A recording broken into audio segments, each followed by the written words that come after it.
Hello everyone, সবাই কেমন আছো? আশা করি সবাই ভালো আছো।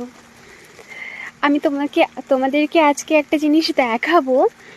সেটা হলো, আমি গ্রামে থাকি তো আমাদের বাড়িতে নয়, আমার কাকু বাড়িতে মটরশুঁটি চাষ হয়েছে। তোমরা যারা যারা দেখোনি মটর গাছ, তাদেরকে আমি মটর গাছ দেখাবো। দেখো মটর গাছগুলো কেমন হয়েছে দেখো।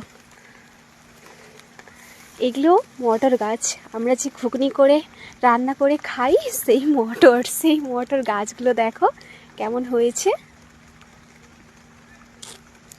আর একদিকে ধনেপাতার গাছ, পেঁপে গাছ, তারপরে মূলো গাছ, কত কিছু গাছ আমার কাকু সব চাষ করেন। দেখেছো তোমরা?